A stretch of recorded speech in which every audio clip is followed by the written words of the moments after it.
Assalamualaikum warahmatullahi wabarakatuh.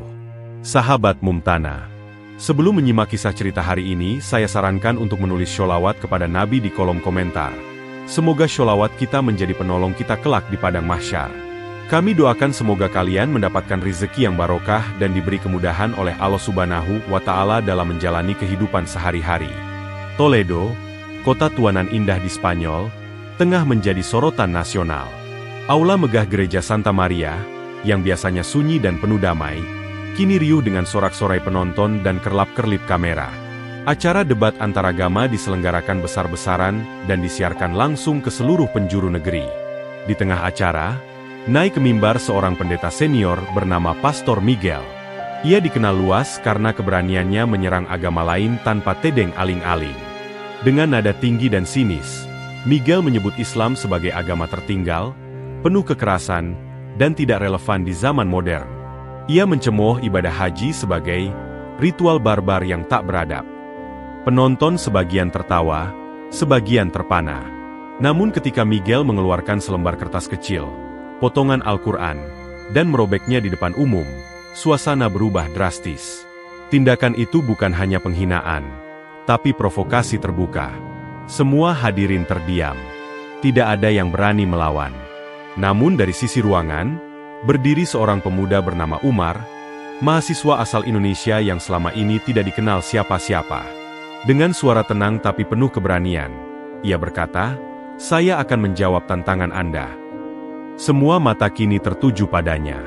Di tengah gemuruh kebencian, muncul setitik cahaya dari seorang asing yang membawa kebenaran dengan penuh keberanian. Debat dimulai dengan tensi tinggi. Pastor Miguel segera melontarkan pertanyaan-pertanyaan tajam, menyerang aspek-aspek sensitif dalam ajaran Islam. Ia mempertanyakan pernikahan Nabi Muhammad dengan Aisyah, poligami, bahkan jilbab yang dianggapnya simbol penindasan. Penonton menanti jawaban Umar dengan tatapan meremehkan, menganggap pemuda itu akan gugup dan terdiam. Namun, Umar menjawab dengan ketenangan luar biasa. Ia menjelaskan latar sejarah dengan runtut, membedakan antara konteks zaman dahulu dan masa kini. Ia menekankan bahwa poligami dalam Islam diatur dengan syarat keadilan, bukan sekadar nafsu. Tentang jilbab, ia berkata, "Ini bukan tentang mengekang, tapi menjaga martabat. Sama seperti Anda memakai jubah suci di altar, itu bukan beban, tapi penghormatan." Perlahan, suasana aula berubah. Penonton mulai terdiam, bukan karena kalah, tetapi karena merenung. Beberapa wajah yang semula sinis mulai melunak. Seorang wanita tua menggenggam rosarionya sambil menatap Umar dengan tatapan iba. Seorang pemuda Katolik yang duduk di baris depan menunduk dan menyeka air mata. Jawaban Umar bukan hanya menjelaskan, tapi menyentuh hati. Tak disangka, sosok yang awalnya diremehkan kini menjadi pusat perhatian. Dalam diam, banyak yang mulai menyadari, mungkin mereka belum benar-benar memahami Islam seperti yang dipaparkan Umar hari itu. Debat makin memanas. Pastor Miguel, yang mulai kehilangan pengaruhnya di hadapan audiens, melontarkan pertanyaan yang dianggap pamungkas. Jika Tuhanmu tak memiliki bentuk, bagaimana Dia bisa berbicara? Bagaimana bisa umat menyembah sesuatu yang tak terlihat? Ia tersenyum sinis, merasa telah menjebak lawannya. Umar, tetap tenang, menatap langsung ke arah Miguel dan menjawab, "Allah tidak serupa dengan makhluknya. Dia tidak dibatasi oleh ruang, waktu, atau bentuk. Dia menyampaikan firman-Nya melalui malaikat kepada para nabi. Kita menyembahnya bukan karena bentuk, tapi karena kebesaran dan keesaannya." Ruangan kembali hening. Tidak ada sorak, hanya bisikan kagum. Giliran Umar bertanya, "Jika Yesus adalah Tuhan," ujarnya, "mengapa dalam Injil Yohanes pukul 14.28, Yesus berkata, 'Bapa lebih besar daripada aku'?" Miguel terdiam. Ia mencoba menjawab dengan doktrin Trinitas, namun penjelasannya terkesan rumit dan membingungkan. Umar tak menyela, ia hanya mendengarkan, lalu berkata, "Tuhan tidak perlu rumit untuk dipahami oleh hati yang jujur. Kebenaran itu sederhana dan terang." Wajah Miguel tampak berubah. Ia tak lagi agresif, tetapi bingung dan goyah. Para hadirin yang semula mendukungnya kini menatap Umar dengan kagum. Kemenangan Umar bukan karena debat yang dimenangkan, tapi karena cara ia menjaga akhlak dan menyampaikan kebenaran dengan rendah hati.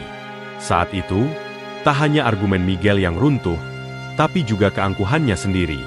Setelah debat usai dan para penonton perlahan meninggalkan aula, Pastor Miguel tetap duduk terpaku di kursinya. Lampu-lampu mulai diredupkan, namun pikirannya justru semakin terang. Potongan Al-Quran yang ia robek tadi masih tergeletak di atas meja, seperti menyindir kesombongan dirinya sendiri. Ia menatap lembaran itu lama, dan untuk pertama kalinya dalam hidup, hatinya terasa kosong. Umar menghampirinya perlahan, tak membawa kemenangan, hanya ketulusan. "Saya tidak datang ke sini untuk mempermalukan Anda, Pastor," ujarnya lembut. "Saya datang karena saya percaya setiap orang, bahkan yang membenci, layak mendengar kebenaran dengan sabar." Miguel terkejut dengan sikap Umar. Ia menatap wajah pemuda itu, dan matanya mulai berkaca-kaca. "Selama ini aku hanya mengulang apa yang diajarkan padaku," Miguel berkata pelan, nyaris berbisik. "Aku tak pernah sungguh-sungguh mencari tahu tentang Islam. Aku terlalu sibuk membenci." Ia menghela napas panjang, lalu air matanya jatuh satu demi satu, tanpa bisa ditahan. Suasana di ruangan kecil itu berubah menjadi ruang keheningan dan refleksi.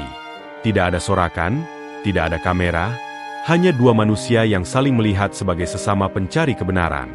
Miguel menggenggam potongan Al-Quran yang ia robek, dan untuk pertama kalinya ia berkata lirih, "Maukah kau membantuku memahami Islam, dari awal, dari sumbernya?" Umar hanya mengangguk pelan. Sebuah perjalanan baru telah dimulai. Beberapa hari setelah debat, Umar menerima sebuah surat tertutup tanpa nama pengirim. Tulisan tangan di sampulnya sederhana, namun penuh makna.